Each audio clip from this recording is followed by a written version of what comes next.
you can come across the same mindsets, which is, that's not my job. I shouldn't have to worry about that. Right. Process doesn't care about your job. The process is the process. The functions is just how organizations are structured to deliver the process.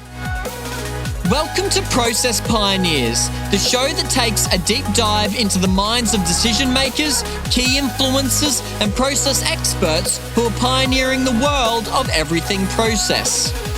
Welcome to the next episode of Process Pioneers. My name is Daniel Rayner. I'm the host of Process Pioneers. And in each of these episodes, we get to sit down with process practitioners, those that are putting the art of process into practice in organizations, whether from a consulting lens or through a consulting lens, or whether working internally at an organization. These people understand the value and the power of understanding and managing your processes. And it is everyone's mission. It is the community's mission to try and drive that adoption and drive that knowledge and understanding. And that's part of why we do this podcast series. We're at about 130 episodes now, or a little bit beyond that. If you have been following the series for a while now, I'd encourage you to leave us a rating and a review on whatever platform you're listening to this on, whether it's YouTube or any of the audio channels, Spotify, Apple, Google, all of those different ones. That would help us out, and it's going to continue to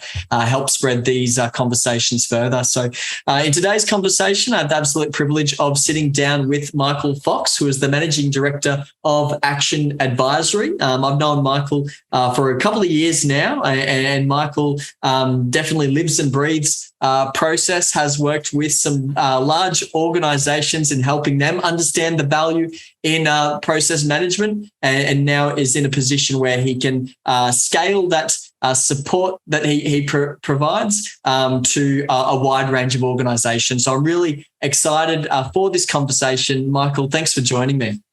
Thanks, Dan. It's great to join the titans that you've already had on this podcast. So it's a pleasure to be here. Thank you.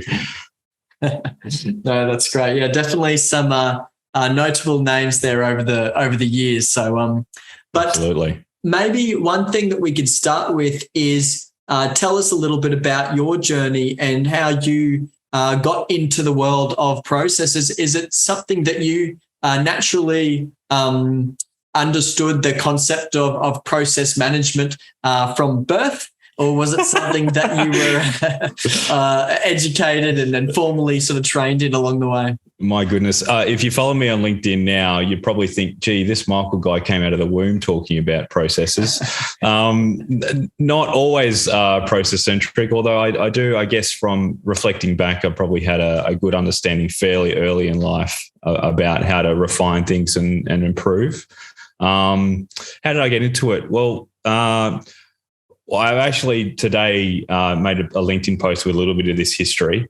But basically, I got into it when I wanted to do more fun things as a kid, and I try to figure out what are the things that make me spend the most time, or how do I make things more efficient so I have more time playing video games. So one of those things was, well, I'm working age now. What can I do to earn more money? Well, I can go and get a job. So sort of, get introduced to the life of, business in a way. But then, how do I get more time to do the things I want to do? What are the things getting in my way? So you're sort of looking at, your life and going, okay, what can I refine this down? And I targeted school, and I went to my parents and I said, school's taking too much time.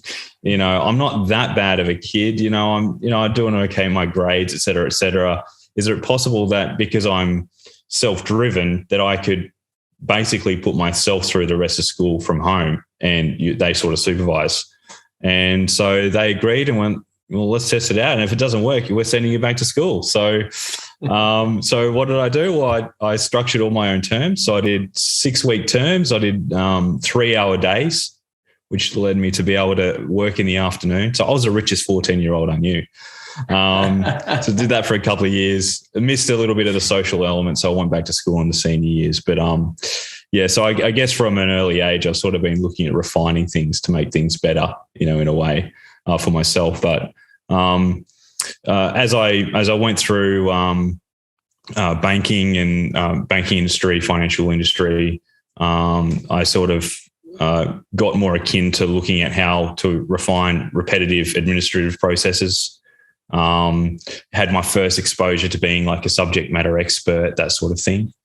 And then went out of there and didn't really know what I wanted to do. But I left the job and went into a storm and a role just to figure out what I wanted to do, and landed on a Bachelor of Business. Thought, I'm really actually interested in how to do business. I want to learn more. Let's do a business degree. I'm going to do supply chain management and marketing. So full end to end, from the time the material gets out of the ground to the time that the consumer gets something in their hand, what's going to happen. And naturally that led into, looking at end-to-end processes. And at the time I had a mate who said, supply chain management, my dad's been doing that for 25 years. I said, really? What's his number? So gave him a call and said, look, I'll work for you for free. Please just tell me what it's all about. Show me how to do this. I'm really interested. And he said, I'll do you one better. I'll bring you on as a contractor. So I did that for a little while. He did 2 round the world trips for process improvement with a chemical company. He was sending me back like poster notes on the wall, pictures like these panoramic pictures. So yeah, I was sitting there on the computer zooming in to see all the writing on the wall, as they say. And so he would do that. He would go to bed. I would get up in Australia time. I would map all the processes onto into a system at the time and send them back to him. He would wake up and they'd be there. So it's almost like it was a 2-man 24-hour operation, which is kind of cool. But I eventually went over to there to work with him at Hitachi Consulting, where there was a big drive behind process intelligence and working up systems to make that come true. A lot of our customers were around the agriculture space, which is very, very, very interesting when you look into like the future of food and all that sort of stuff. Mm-hmm. And then I left there and went into being a process analyst at Auto and General, and helped them refine their process strategy and framework. And then I've left there, and I had a bit of an aversion to leadership. And when I went to leave, my director said, the only way that you're going to be able to scale your capability, Mike, is if you have a team. I was like, that's really interesting. Scaling capability. I know I'm capable. What is it that really makes me, in the professional sense? Like, what's my way or my philosophy of managing processes that is different perhaps from other people, and what really delivers value to companies? I said, you've got a really good point. I'm not going to do it for you. I'm going to go do it for me. And so Action Advisory was born. Sort of just getting scaled up now. So that's a brief history, I guess. Great. No, I love it. That's good. Thanks for that. So you would have seen over the years a range of maturity levels, I guess, when it comes to the way organizations understand and manage and improve their business processes. What is the difference between why are some organizations at a very low maturity and why are some organizations at a very high maturity, and what's that difference there? Is it simply just a lack of understanding or knowledge in the senior leadership, or is it a lot more than that? I think it's fairly simple, and I don't think it's a lack of understanding necessarily. I think particularly business leaders know that it is what they do that delivers value, and that there's some form of structure behind that. What I find is the lack of focus.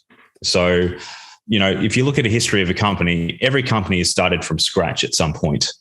And the focus at the time of inception is not on, I wonder what our processes are and how we can improve them. The focus on the company at the time is how can we get as much revenue as possible? And so the focus is on growth, right? So they grow, they do whatever they can in whatever way they can to onboard more customers and to serve those customers, right?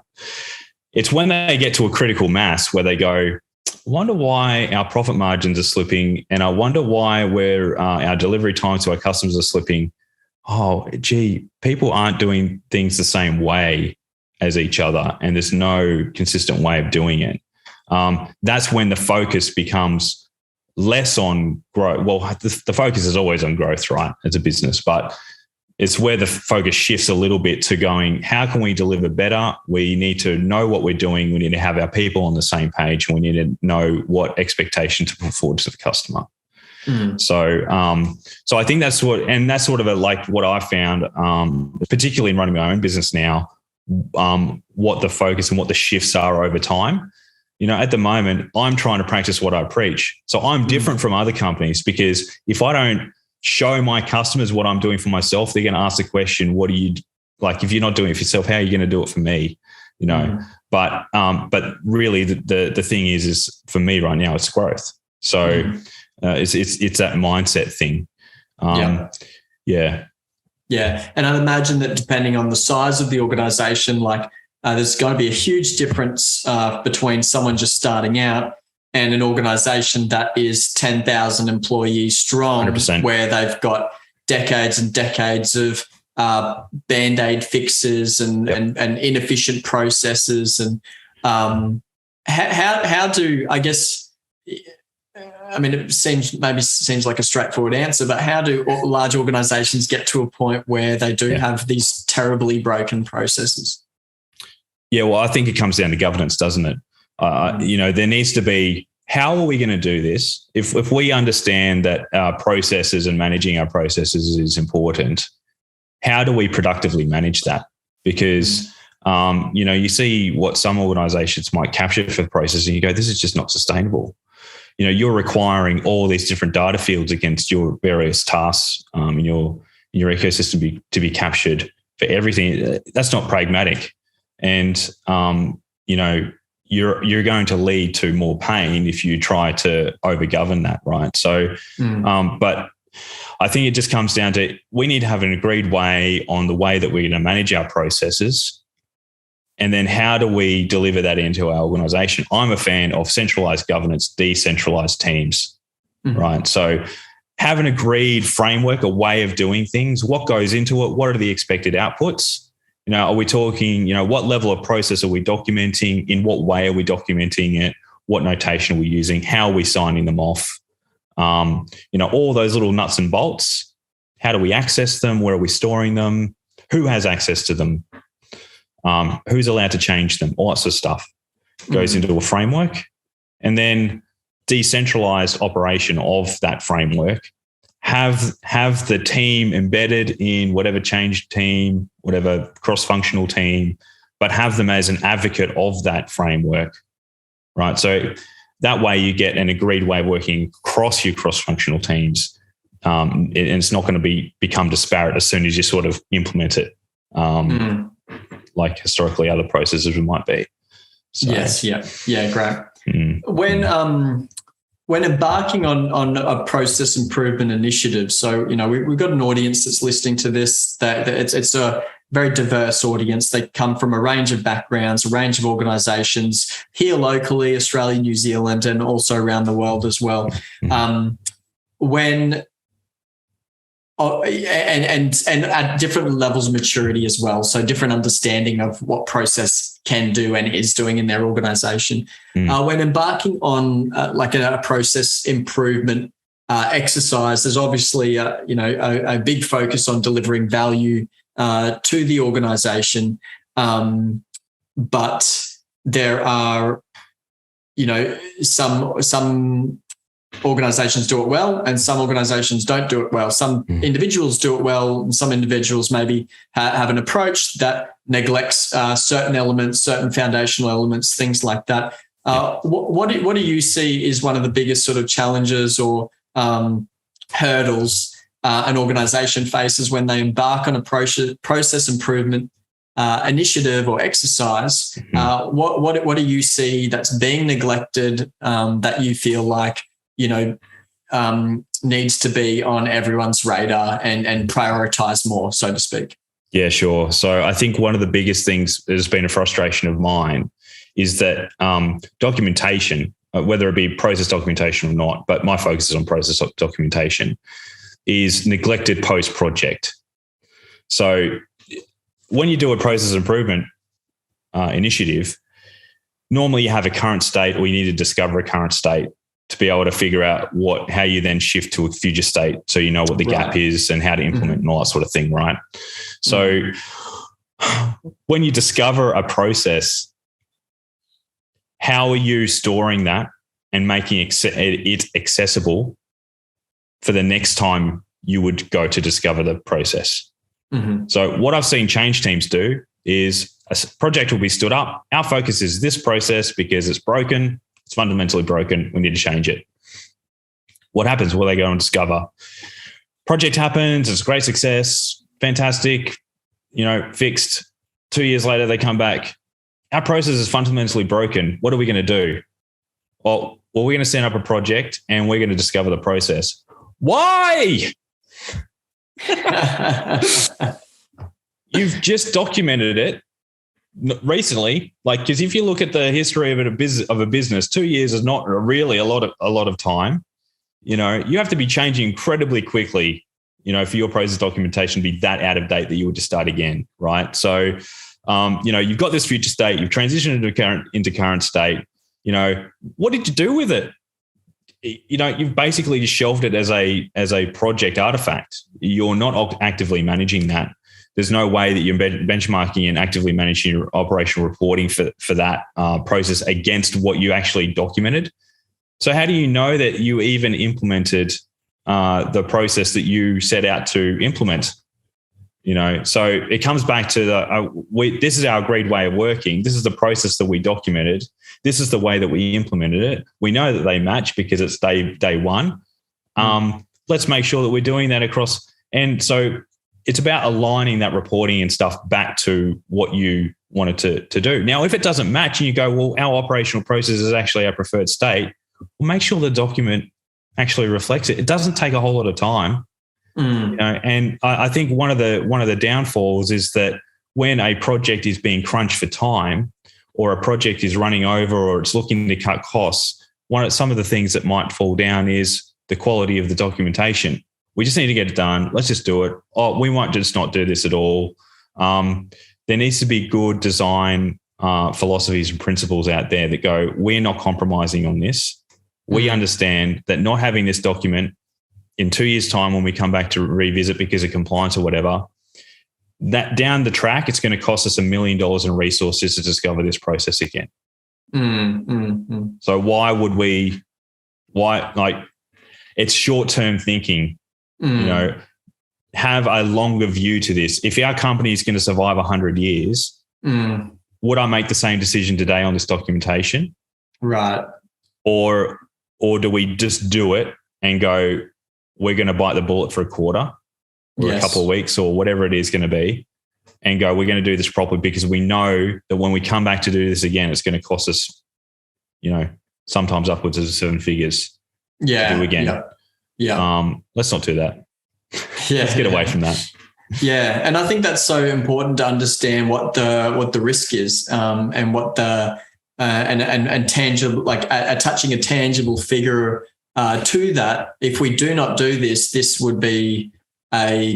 the potential outcome for us in a couple of years' time. Because I think, governance, it's not a sexy thing. It's not something that people get excited about, but there's a lot of risk in the future if there isn't proper management, and you can't have proper management if you're not measuring it, and you can't measure it if there's no one owning it and taking responsibility and accountability for it. Yep.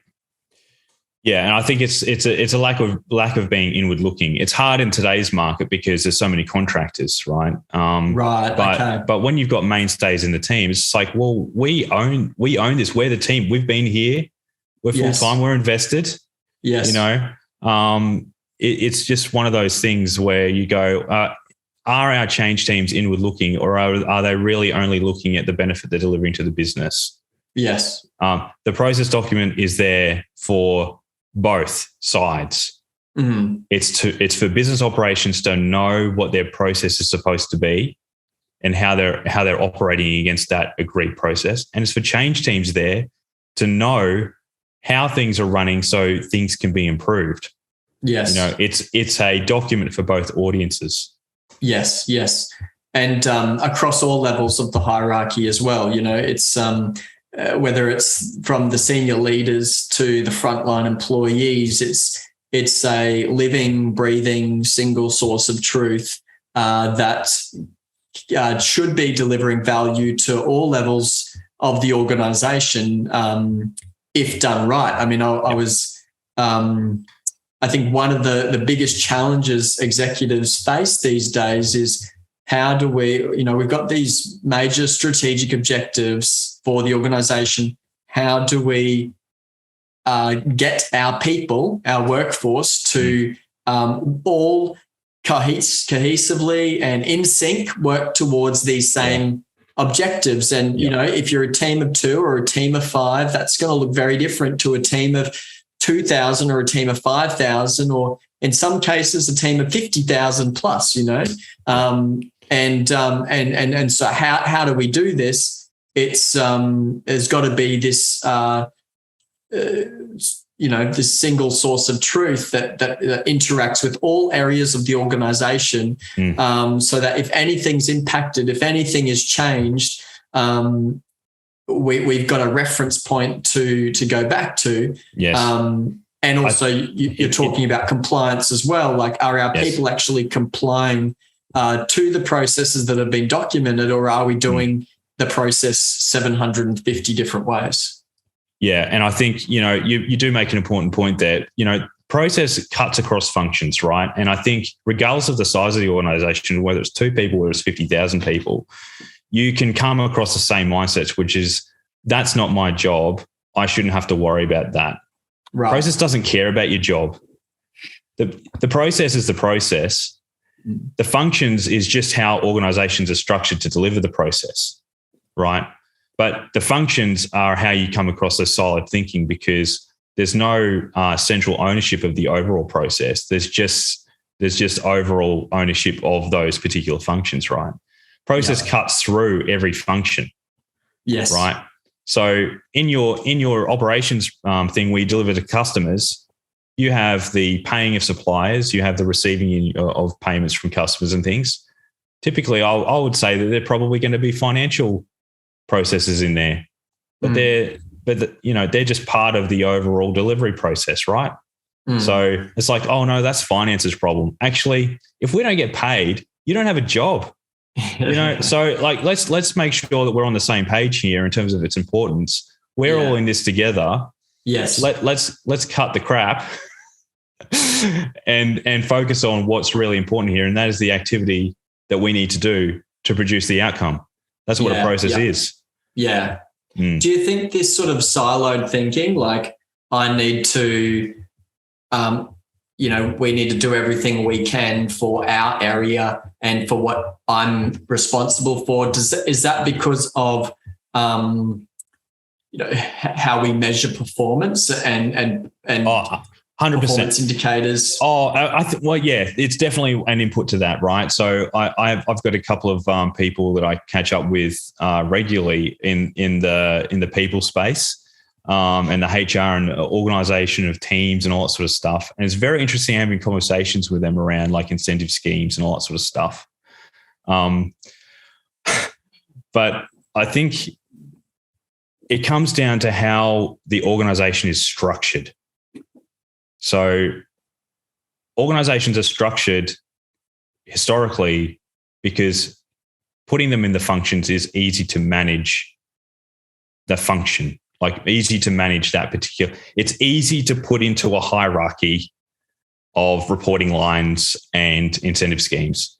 It's like I have a manager of finance who is also an accountant or something like that. They have an understanding of it. Therefore, it's easy for them to measure the performance of their own team, right?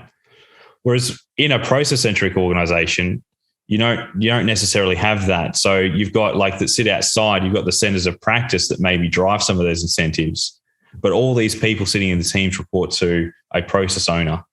So it's like a fundamental shift in how organizations are actually structured that drives that, if that makes sense. Yep. Yeah. Yeah, great.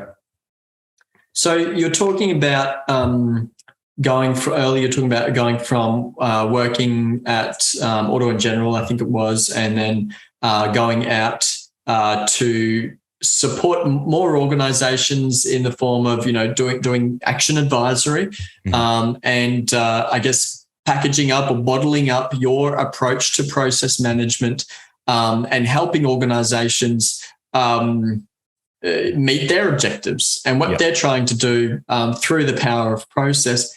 Talk to us a little bit about that. I know you've just been to an exhibition or a convention in the last week or so, and you had a lot of interesting conversations with different individuals. You would have heard a lot of challenges that they were facing, and a lot of bottlenecks and problems and things like that. How do you help these people? What's your approach? Yeah. How do I help them? My goodness. So I've developed a methodology of my own.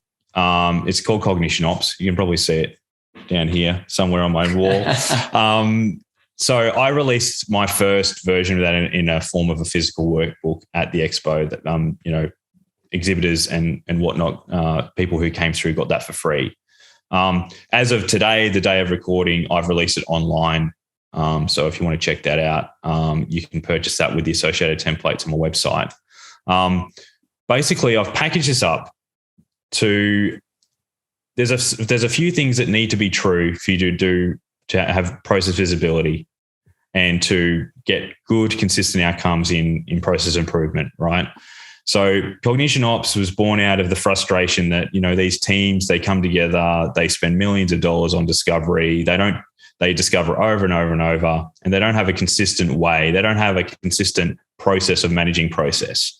So a lot of people, when I talk about this, they go, Mike, that's pretty meta. But I'm like, it is very important that you get this right, because otherwise your business stakeholders don't know what to expect from you. You've got different ways of doing things on your own. And it's something that you would never say something you would never tell your business that they should do, but you're doing it.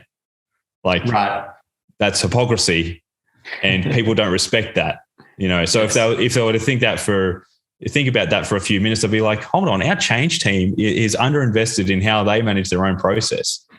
So Cognition Ops is really an effort to try to bring people back to the basics and go, here is a refined way, a simple way, an extendable way, because I'm not out there to try to solve everyone's problems. But it's the initial view of, okay, first step, what's your strategy? Why does your business exist? And then take that. What is your operating model? Put your business on a page. Start with a customer. Who are your customers? Who do you want to be serving? Okay, now I know who my customers are. What do they want? How do they trust? And what processes do I need to succeed in sustaining that trust, gaining that trust, fulfilling what they want? And then what suppliers are we going to use to fulfill the needs of that process as an input, right? Then underlying all of that, what do I need? What other resources do I need? I need tools and systems. I need people, blah, blah, blah. So it's basically a big SIPOC on a page, really. That's really what it is, where you have suppliers feeding inputs to processes, feeding outputs to customers, supported by tools and people, right? So at the end of the day, and I normally do the operating model in one session with customers where they've got their business on a page. And I'm fairly pragmatic. I don't get down into like the technicalities of process architecture or things like that. That's not the point. The point is that they have a view on the critical things that they need to deliver to customers. Yes. Next layer down is, what are your processes? So we've documented the high level on your operating model, but let's get down into some more detail about what they are and what tasks and things are needed to deliver. And then underneath each one of those tasks, what do people need to know to deliver? So your work instruction, your procedures, all that sort of stuff. How do we how are we actually working? So really getting into the nuts and bolts of the how. And then I get them into the cycle of the improvement and the management, right? So, okay, we've captured our initial process. We know what our current state is. What's wrong? Like, what's our objective? So, is it that we're capturing pain points? Is it that we're capturing cycle times? So, how long does our process take? Is it a process that we're interested in improving? Is it a task that we're interested in improving? How does that fit into the overall picture? Don't capture everything. If your focus is cycle time and cycle time only, focus on the roles, focus on the timing of what those people are doing and how long it takes.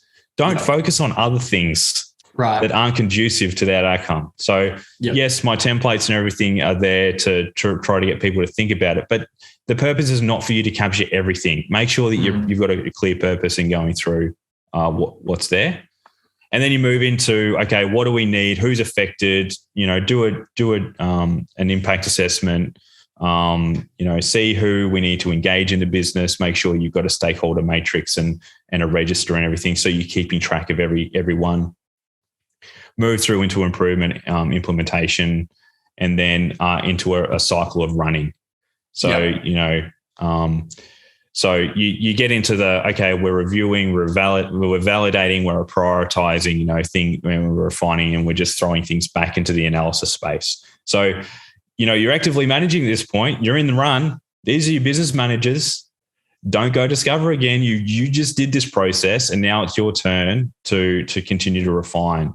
Yes. And the idea is that you don't bite off too much at a time. It's that agile, iterative sort of thing. So if a business manager comes up with an opportunity and they put it in their little opportunity matrix and they go, oh, we can do this. It doesn't have to be very big. It can be really little, but there might be like some other considerations around that opportunity to go, well, that might impact this other process, or it might whatever. Throw it back into analysis and do it all again. It might be that it's not appropriate, in which case you just close it out. But if it is appropriate, you will find those iterative, like small things over time. It's that atomic habit sort of thing where, you end up with a ridiculous amount of exponential growth over time if you just do little stuff at a time. So that's really what Cognition Ops takes people through. And the idea is that, I'll take this and get some feedback from people who have purchased and things like that, and refine it over time, build up some more training, some certifications and things like that people can take into their own customers. Yeah, great. And so talking about towards the end there, you're talking about like identifying what to start with, not doing everything, not documenting everything. One thing a question that comes up now and then is, where do I start? And it's generally from someone working in a large organization. They're embarking on a process improvement or process documentation exercise or something like that. And they agree, like, we don't want to document everything. We want to start with the what's core or what's critical or what's going to move the needle the most. Where should people be starting when they're embarking on this process exercise? Yeah. So I'm a top-down guy. Sometimes I just get in and model the lower stuff, but that's why it's so critical to have that operating model. Where does this process? Why is it critical? Let's get on the same page as to why this process exists in the first place. Right. Then start from the beginning. What causes this process to start? Go through. Now, when I first document processes with stakeholders, I don't focus so much on the negative outcomes. So, because negative outcomes is where you get into a lot of the exception space. Exceptions can send you down some pretty wild rabbit holes that aren't productive. So there's a couple of rules that I have in the back of my head when I think through exceptions. It's, what's the volume? So is it really low volume? So if it's really low volume, I'll probably ignore it. If it's and then there's risk. So if it's low risk, then and low volume, then no. What if it only takes place 3 times a year, but the risk potential is catastrophic?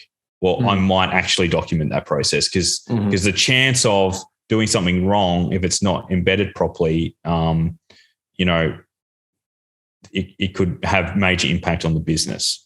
So there's just a quick filter, like when you're in a workshop setting, because you want to move quickly, and I want to document quickly, and I don't like distractions. I have a big parking lot, and I end up with lots and lots and lots of items on that parking lot. I don't like talking about these things because they're not conducive to the outcome that we're looking for. Where do I get started? I get started with the start of the process, and I try to map the critical path. As I go, I filter out the ones where it's maybe not interesting to go down. Does it happen a lot? Yeah. What's the risk? Oh, pretty high actually. Well, let's explore that further. Yeah. And keep it try to keep it at a level that is the same across the whole end to end. Yes. If you're documenting a process, try not to go up and down levels all the time. It is confusing to stakeholders. Try to keep it on the same level.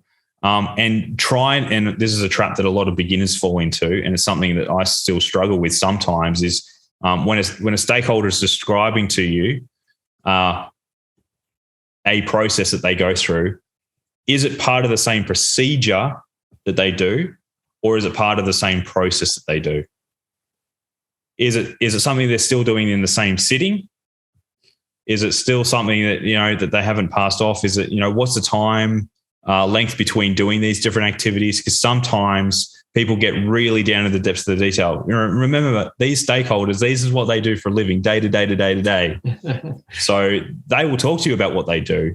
Yeah. I think it's up to the person modeling to have a little bit of an understanding about, okay, well, those sets of things that they just talked about fit into one box. Yeah, how do I summarize that box? It might be pay invoice. Okay, well, they're just, if something is wrong, then they call a supplier, blah, blah, blah, blah, blah. But, you can model a procedure as a process map. You absolutely can, because a procedure is a process. Mm-hmm. But it's not like, if you do that, then you're going to end up with this mega model, and it's going to be more work then to go back later and try to consolidate into some sort of thing that people can sort of easily follow through from end to end. Yes. Yep. Definitely. Yeah. I think only doing what's necessary and what's going to bring value to what you're doing. If it complicates things, confuses things, and I think also language is huge. So massive. Working with the different stakeholders. For some people, process is a dirty word. I was just talking to someone not like a couple of weeks back, and it's an organisation that once. In the past, process was everything. Process was driven from the CEO all the way down through the levels. And now the leadership's changed. The organization's almost like a different place now. And process is a dirty word. They don't do process. And so I think depending on who you're working with or who you're engaging, using language that they resonate with. It's so important. How do you, and it is a challenge, and it's something, it does make you a better writer, because you have to summarize, and in a workshop setting, you have to summarize pretty quickly what they've just told you. And how do I do that in 2 words? Because I've got to name this box verb noun. How do I summarize that? Don't be afraid of using text annotations on your model. Right. Some people are, I really like the clean model and it should just be descriptive from the task, blah, blah, blah. No, actually just get it on there, consolidate later, but summarize in the task box. Yes. Don't use too many words in the task box. That's a big mistake that I see people make. It's just like, you just use 2 paragraphs in that box. Like I don't need to know all those details. I just need to know that thing happened. Yes. Yeah, definitely. Yeah. Now, what does, the future of process management look like? Obviously, there's lots of technology. There's lots of, and it depends on the maturity of the organization. Some organizations are really diving into process intelligence and robotic process automation, process mining, things like that. Yep. Other organizations are, nowhere near that.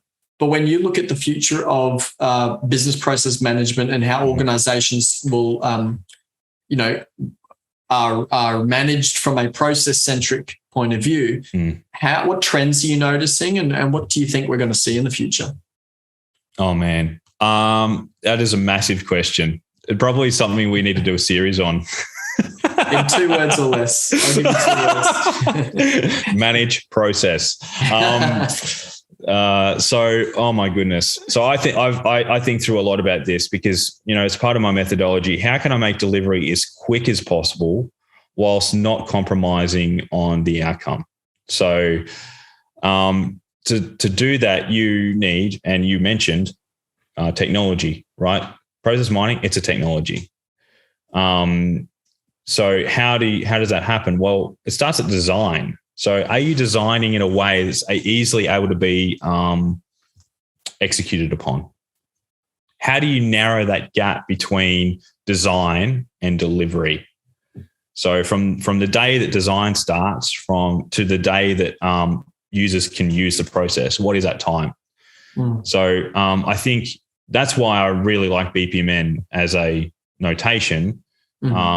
People, I have had conversations where they're like, BPMN is just too wide. It's too, it's too much, Mike. I don't want it. Like, that's because you're not thinking about using it in an executable sense.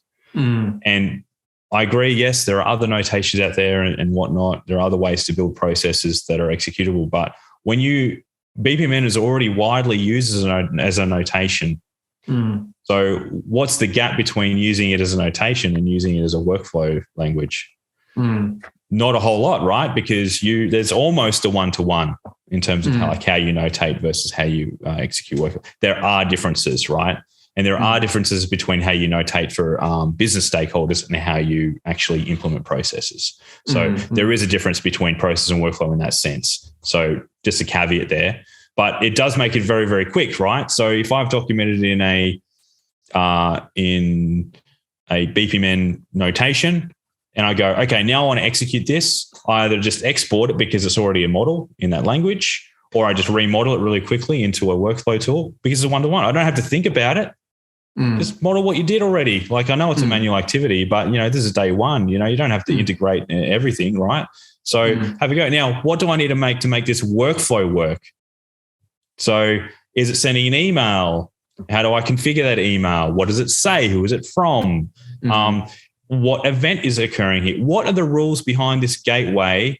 And what data do we need to capture before the gateway to make sure that the token goes down the right path, that the right person gets the next task? Right. It's those types of things that people don't think about when they design a process typically. You sort of design a process and you get to a gateway. Oh, what's the condition that we need here? Oh, this just needs to be true, and it goes to the next task. When you're designing a workflow, you have to be thinking at the data level. If you haven't captured that condition prior to that gateway, you're not proceeding. So there is a different design element now. Now we're getting into the architecture space. But how do you make that as productive as possible? But we're getting into the space now where this is being able to be done by non-technical people. Right. So I'm not technical. I don't know how to code. I am terrible at SQL. Anytime I need to use SQL, I call someone. How do you do this? I don't know this. So now we're getting into the space of the citizen developer, right? Right. They still need to be capable.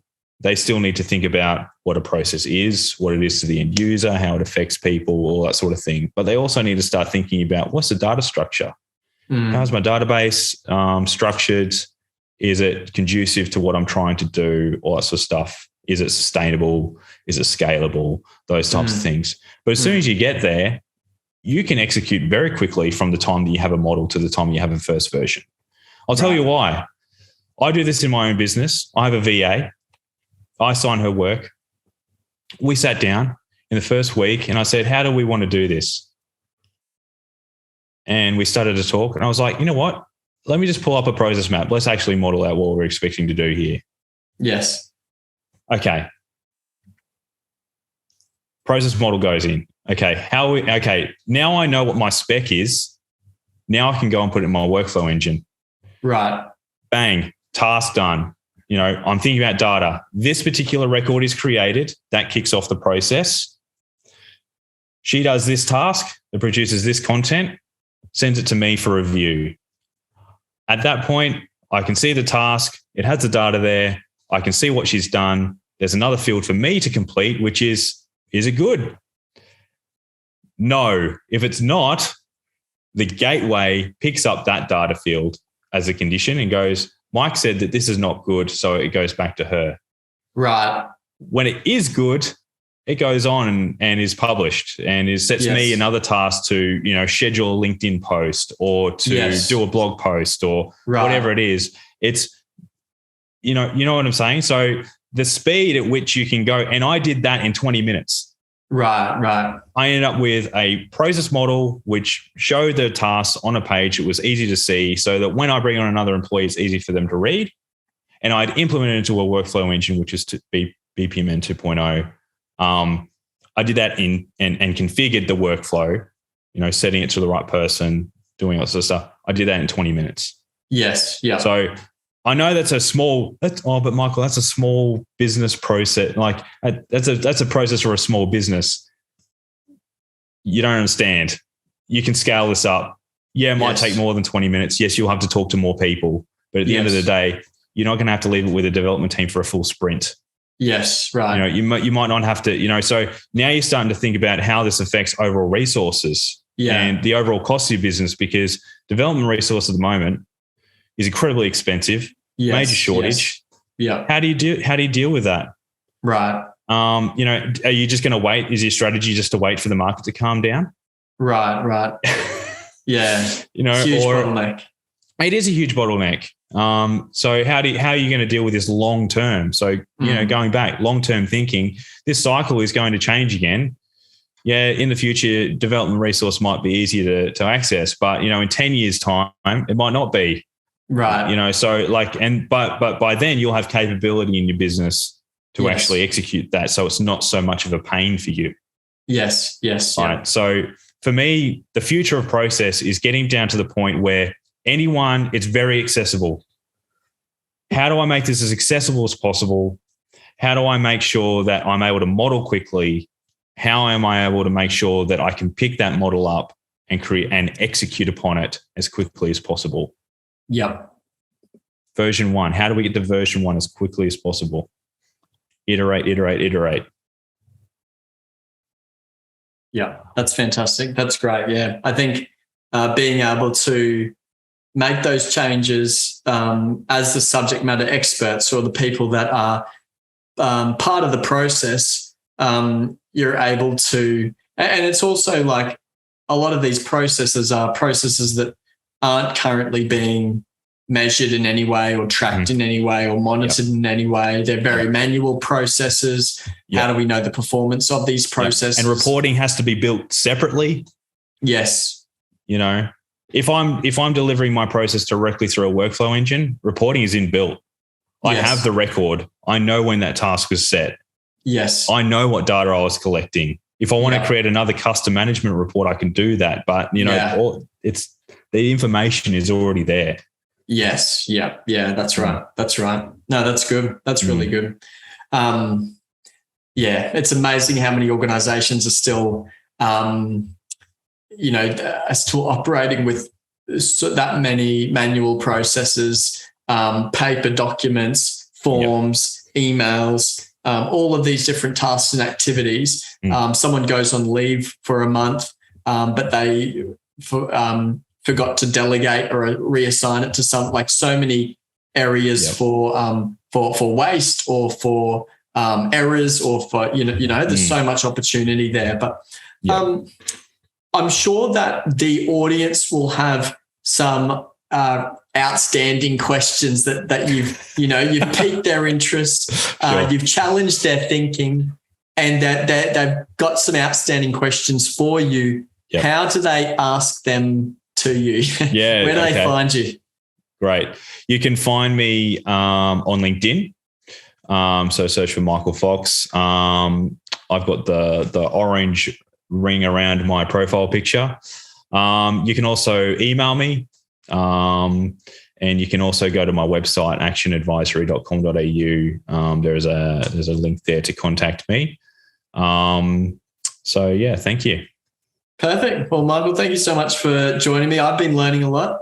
Certainly been taking a bunch of notes here, and it's a topic of conversation that I feel like is very much needed, and it needed to be a constant reminder, because you can hear it once, but for it to fully sink in, you need to hear it again and again and again, and you need to hear it from different perspectives and different ways of sort of presenting it and articulating it. I'm sure there's a bunch of people that have really resonated with what you were talking about today, whether they're seeing that sort of success or progress in their organization or not. Yep. I'm sure this conversation is going to be a valuable resource for them to be able to share and spread and start spreading this message as well. So I just want to thank you for sitting down with me. It's been an absolute pleasure. It's been great. Thank you very much, Dan.